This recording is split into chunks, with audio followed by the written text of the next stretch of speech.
Hello students, welcome to this online course of hydraulics engineering. So today let us start our this subject of hydraulics engineering. So today we are going to deal with our first topic, which is about dimensional analysis. So before going into the subject or the topic, let us first understand what is dimensions and units. This thing it is very well known to you because this you have already learnt in your I think 11th or 12th class, but still for small recap we will go through it. So what is a dimension? A dimension is a type of physical quantity. So like length is having dimensions of what, like we used to denote length by meter. So it is some kind of physical quantity which is denoted by dimension. What is the unit of this? So unit is means of assigning a numerical values to the quantity. So it is like if we want to write force, so what we can write 10 kilo Newton. Okay, so this is your unit of force, and if we are going to convert this into fundamental units, then it will be known as dimensions, that we are going to see in much more detail. So what are the primary dimensions? So primary dimensions are like mass, length, time, temperature, electrical current, luminous intensity, and amount of substance. So why they are called as primary dimensions? Because we cannot express any of these dimensions into another form. Like mass can be denoted by mass only. Length can be we cannot denote length in terms of mass. We cannot express time in terms of mass and length. So because these are the fundamental units, that's why these are termed as primary dimensions. So in fluid mechanics or hydraulic engineering, mass, length, time and temperature are like you will be seeing very frequently. So what is the symbol for mass? That M is there. For length it is L, for time it is T, for temperature it is like symbol like theta, and so on. Now what is the dimensional analysis? Why we need dimensional analysis in our analysis part? Because it is a means of simplifying a physical problem.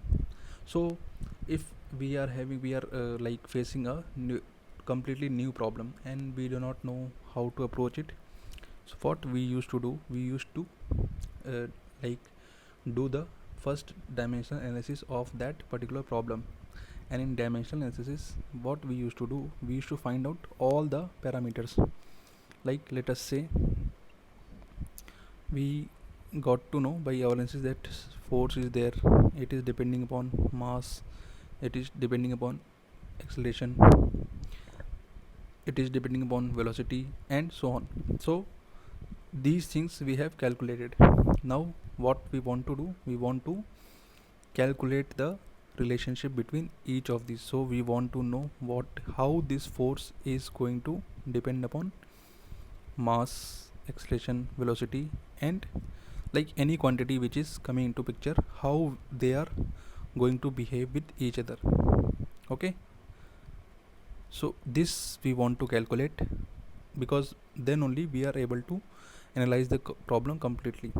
So for this relation to establish, we used to do dimensional analysis. So it is a means of simplifying a physical problem by appealing to dimensional homogeneity to reduce the number of relevant variables.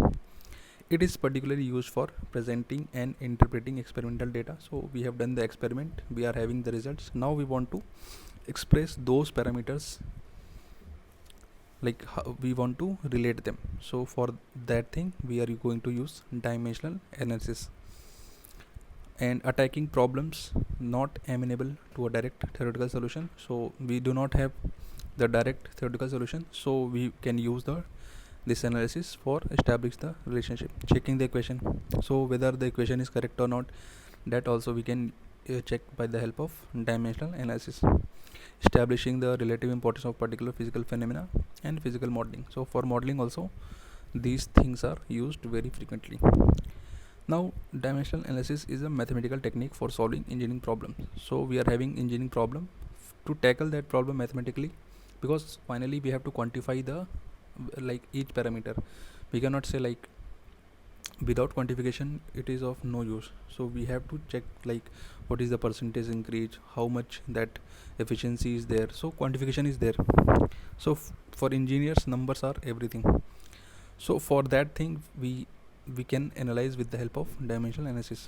It makes use of dimensions of variables on which the problem depends. As I have told you, a physical phenomenon can be expressed by equation giving relationship between different quantities.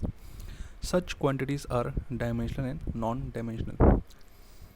And last point is dimensional analysis helps in determining a systematic arrangement of the variables in the physical relationship, combining dimensional variables to form a non-dimensional parameter. So in the course of like this lecture or in the coming lecture you will be seeing like if we are having a equation like force is equal to ma. So it is better to see the Bernoulli equation. So what is the Bernoulli equation? P pressure head plus B square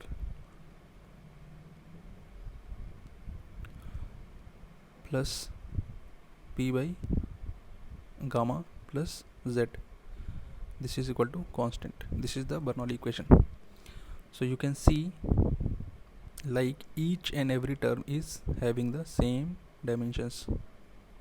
Okay, and not dimension, each and every, if we want to what non-dimensionalize this, so what we are going to do, we will be dividing this whole quantity by z. So let me just rho z 2 and this will become 1. So in like fluid mechanics or in many more problems, what we are going to do, we will be using the non-dimensional quantities. Like the we will what we used to do, we used to make the quantities non-dimensional. That we will be seeing how we are going to do that. Now what is the systems of dimension, how we are going to attack the problem. So the various physical quantities can be expressed in terms of fundamental quantities. So fundamental quantities or primary quantities are mass, length, time and temperature. The quantities which are expressed in terms of fundamental quantities are derived quantities like velocity, area, acceleration, etc. And the expression for a derived quantities in terms of primary quantities is called the dimension of physical property, that quantity. And we generally use MLT form, and other form is also is in use is FLT form, where F is force.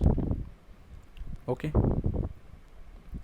so before going forward, let us just go through these following like parameters which will be used very frequently in your like in this course. So for geometric properties, area is there, volume and second moment of inertia, that you are going to use frequently. So area unit is meter square.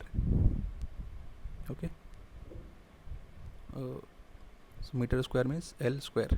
So for length it is L, for mass it is M, for time it is T. So this thing we are going to use for this course. We are not going to use FLT form, we will be using MLT form. Okay, so for volume, meter cube means L times L cube, or moment of inertia is meter power 4, so it will be L power 4. Velocity is meter per second, so meter is L, per second means T, or L T minus 1. Okay, acceleration is meter per second square, so LT minus 2. Angle is like theta, it is dimensionless, no dimensions are there. Angular velocity is omega. Omega is what? Per second, frequency omega, so T minus 1. Mass flow rate is kg, how much mass is flowing per meter per unit time, so kg per second, or LMT minus 1. Quantity of flow Q is meter cube per second, that is L3 T minus 1. So like that, this also like these dynamic quantities are there. Force in Newton, Newton is MLT. How we are going to derive Newton? Newton is what? Kg meter per second square. What is 1 Newton? 1 Newton is a force required to produce a acceleration of 1 meter square, 1 meter per second square to a mass of 1 kg. So kg is what? M, meter is what? L, second square is t minus 2 because it is in denominator, so mlt minus 2. Clear?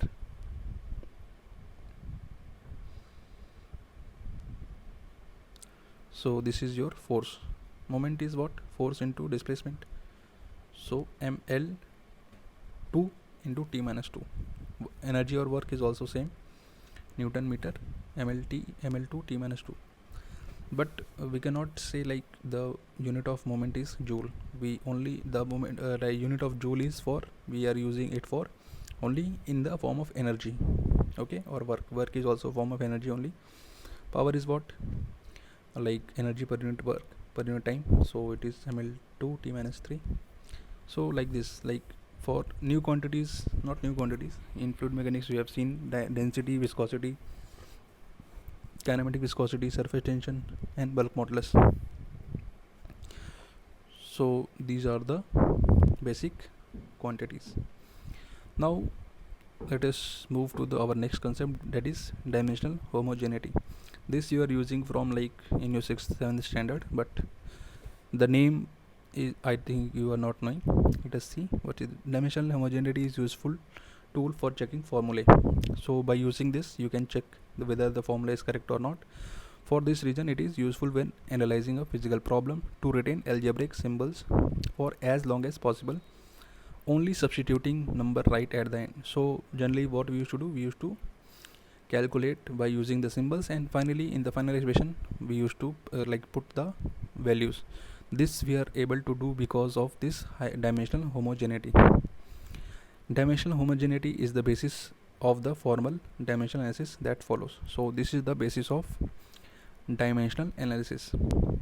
Now what is the principle of dimensional homogeneity? All additive terms in a physical equation must have the same dimensions.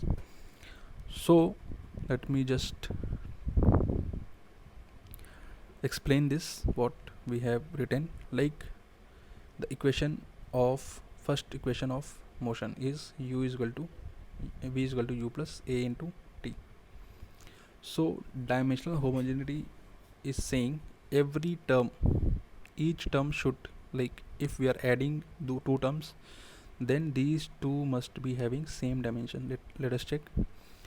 So u is velocity, so l t minus 1.